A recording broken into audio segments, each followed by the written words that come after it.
ಉತ್ತರ ಕನ್ನಡ ಸಂಸದರ ವಿರುದ್ಧ ಸಿಡಿದ ಕಾಂಗ್ರೆಸ್, ಹೊಡಿಬಡಿ ಪಾಲಿಟಿಕ್ಸ್ ಬಗ್ಗೆ ಕೈ ಮಾಜಿ ಶಾಸಕರ ಮಾತು. ಹಾಯ್ ಹಲೋ ನಮಸ್ಕಾರ ವೀಕ್ಷಕರೇ, ಕರ್ನಾಟಕ ಟಿವಿಗೆ ಸ್ವಾಗತ.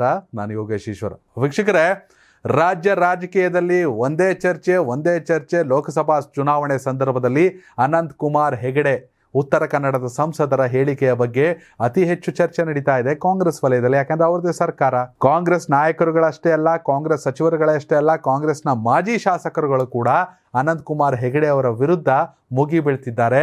ಅದಕ್ಕೆ ಕಾರಣ ಸಿಎಂ ಸಿದ್ದರಾಮಯ್ಯ ಅವರ ವಿರುದ್ಧ ಬಳಸಿದಂತಹ ಚಿನ್ನವನ್ನು ಮಾರುವ ಬುದ್ಧಿವಂತರ ಆಯ್ಕೆ Hindustan gold company. Hindustan gold company ಇದು ನಿಮ್ಮ ಕಂಪನಿ ಅಲ್ಲ, ನಮ್ಮೆಲ್ಲರ ಕಂಪನಿ.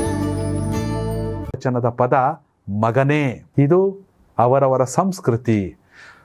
ಅನಂತ್ ಕುಮಾರ್ ಹೆಗಡೆ ಅವರು ಹೇಳಿದ್ದು ನಿಜಕ್ಕೂ ಸರಿ ಅಂತ ಜನಸಾಮಾನ್ಯರಲ್ಲಿ ಅನ್ಸಿದ್ದಿದ್ರೆ ಬಿಜೆಪಿ ರಾಜ್ಯಾಧ್ಯಕ್ಷರಾಗಿರುವಂಥ BY ವಿಜಯೇಂದ್ರ ಅವರು ತಪ್ಪೇನಿದೆ ಅಂತ ಹೇಳ್ತಿದ್ರು.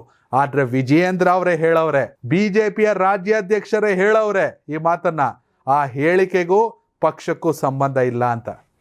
ಎಸ್, ಆಬ್ವಿಯಸ್ಲಿ ಅನಂತ್ ಕುಮಾರ್ ಹೆಗಡೆ ಅವರ ಪ್ರಶ್ನೆಗೆ ಉತ್ತರ ಅಲ್ಲೇ ಸಿಕ್ಬಿಡ್ತು. ಇದನ್ನು ಸಮರ್ಥಿಸಿಕೊಳ್ಳುವಂಥ ಹೇಳಿಕೆ ಅಲ್ಲ ಅಂತ. ಅನಂತ್ ಕುಮಾರ್ ಹೆಗಡೆ ಅವ್ರು ಏನಂತಾರೆ, ಹೌದು ಇದು ನನ್ನ ವೈಯಕ್ತಿಕ ಹೇಳಿಕೆ ಮನೇಲಿ ಕುಂತಾಗ ಹೇಳಬೇಕು. ವೈಯಕ್ತಿಕ ಹೇಳಿಕೆ ಬಹಿರಂಗವಾಗಿ ಹೇಳೋದಲ್ಲ.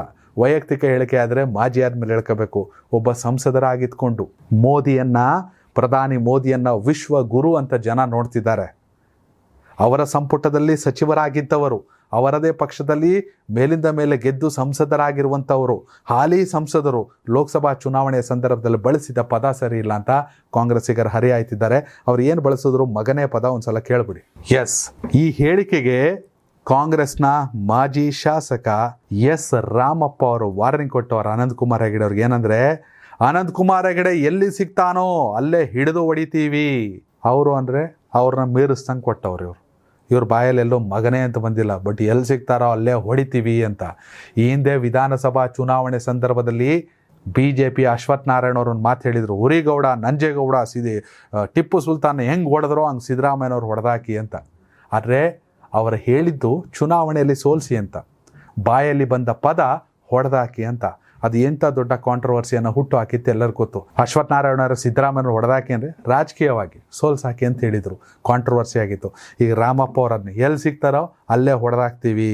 ಸಿಎಂ ಸಿದ್ದರಾಮಯ್ಯ ಬಗ್ಗೆ ಇನ್ನೊಮ್ಮೆ ಈ ರೀತಿ ಏಕವಚನದಲ್ಲಿ ಮಾತನಾಡಿದರೆ ಸಂಸದ ಅನಂತ್ ಕುಮಾರ್ ಹೆಗಡೆ ಎಲ್ಲಿ ಸಿಗುತ್ತಾರೋ ಅಲ್ಲೇ ಹಿಡಿದು ಒಡೆಯಲಾಗುವುದು ಎಂದು ಕಾಂಗ್ರೆಸ್ನ ಮಾಜಿ ಶಾಸಕ ಎಸ್ ರಾಮಪ್ಪ ವಾರ್ನಿಂಗ್ ಕೊಟ್ಟವರೇ. ಹರಿಹರದಲ್ಲಿ ಈ ಹಿಂದೆ MLA ಆಗಿದ್ದವರು. ಹರಿಹರದಲ್ಲೇ ಮಾತನಾಡಿದ ಇವರು, ಇಷ್ಟು ದಿನ ಆರೋಗ್ಯ ಸರಿ ಇಲ್ಲ ಅಂತ ಹೆಗಡೆ ಮನೆಯಲ್ಲೇ ಮಲಗಿದ್ರು, ಚುನಾವಣೆ ಹಿನ್ನೆಲೆ ಕೋಮು ಭಾವನೆ ಕೆರಳಿಸುವ ಹೇಳಿಕೆ ನೀಡ್ತಿದ್ದಾರೆ ಅಂತ ಕಿಡಿಕಾರವ್ರೆ. ಬಿಜೆಪಿಯ ಹಲವರು ಜೈಲಿಗೆ ಹೋಗಿದ್ದಾರೆ, ಅವರ ಬಗ್ಗೆ ಮಾತನಾಡಲಿ. ಸಿಎಂ ಸಿದ್ದರಾಮಯ್ಯ ಹಸಿದ ಜನರಿಗೆ ಅನ್ನ ಕೊಟ್ಟಿದ್ದಾರೆ.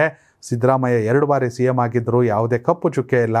ಅವರ ಬಗ್ಗೆ ಮಾತನಾಡಲು ಹೆಗಡೆಗೆ ಎಲ್ಲಿ ಯೋಗ್ಯತೆ ಇದೆ? ಅನಂತ್ ಕುಮಾರ್ ಹೆಗಡೆಗೆ ಪ್ರಶ್ನಿಸೋರೆ. ಇನ್ನು RSS ಮುಖಂಡ ಕಲ್ಲಡ್ಕ ಪ್ರಭಾಕರ್ ಭಟ್ ತಮ್ಮ ವಯಸ್ಸಿಗೆ ತಕ್ಕಂತೆ ಮಾತನಾಡಲಿ. ರಾಜ್ಯದಲ್ಲಿ ನಿರಂತರವಾಗಿ ಅಲ್ಪಸಂಖ್ಯಾತರ ವಿರುದ್ಧ ಮಾತನಾಡ್ತಿದ್ದಾರೆ. ಇವರು 70ರ ಗಡಿ ದಾಟಿದ್ದಾರೆ. ಹಿಂದೂ ಮುಸ್ಲಿಂ ನಡುವೆ ಜಗಳ ಹಚ್ಚುವ ಈ ರೀತಿ ಮಾತುಗಳನ್ನ ನಿಲ್ಲಿಸಬೇಕು ಅಂತ ಕಲ್ಲಡ್ಕ ಪ್ರಭಾಕರ್ ಅವ್ರಿಗೆ ಹೇಳೋರೆ.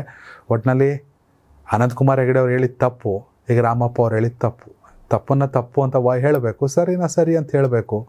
ಅದನ್ನು ಬಿಟ್ಟು ಅವ್ರ ಹೇಳಿಕೆಯನ್ನು ಟೀಕಿಸ್ಬೇಕಿತ್ತು. ಎಲ್ಲಿ ಸಿಗ್ತಾರೋ ಅಲ್ಲೇ ಹೊಡಿತೀವಿ. ಈ ಒಡಿಬಡಿ ಪಾಲಿಟಿಕ್ಸ್ಗೆಲ್ಲ ಕರ್ನಾಟಕಕ್ಕೆ ಸೂಟ್ ಆಗಲ್ಲ ರೀ. ಜನ ಅದನ್ನ ಒಪ್ಪಲ್ಲ. ಹಿಂಗಾಗಿಬಿಟ್ಟಿದ್ರೆ ಹಿಜಾಬು, ಅಲಾಲು, ಜಟ್ಕಾ ಕಟ್ಟು, ಅಲಾಲ್ ಕಟ್ಟು, ಆಜಾನು ಅಂತ ನಡೆದ ಪಾಲಿಟಿಕ್ಸ್ ಮಾಡಿದವರೆಲ್ಲ ಅಧಿಕಾರದಲ್ಲಿ ಇರಬೇಕಿತ್ತು, ಆದರೆ ಇಲ್ಲ. ಹೀಗಾಗಿ ಯಾರೇ ಆಗಿರಲಿ, BJP ಅವರಾದ್ರೆ ಸರಿ, ಕಾಂಗ್ರೆಸ್ ಅವರಾದ್ರೆ ಸರಿ, ಅಥವಾ ಸಾರ್ವಜನಿಕ ವಲಯದಲ್ಲಿರುವಂಥ ಯಾರ್ಯಾರು ಕೂಡ ಈ ಥರ ಹೊಡಿಬಡಿ ಸ್ಟೇಟ್ಮೆಂಟ್ಗಳನ್ನ ಕೊಡಬಾರ್ದು. ಅದನ್ನು ಯಾರೂ ಆರಂಭಿಸಬಾರ್ದು. ಇದು ಲೋಕಸಭಾ ಚುನಾವಣೆ ಸಂದರ್ಭದಲ್ಲಿ ಒಳ್ಳೆಯದಲ್ಲ. ವೀಕ್ಷಕರ, ಈ ವಿಡಿಯೋ ಬಗ್ಗೆ ನಿಮ್ಮ ಅಭಿಪ್ರಾಯ ಕಾಮೆಂಟ್ ಮಾಡಿ. ಧನ್ಯವಾದಗಳು.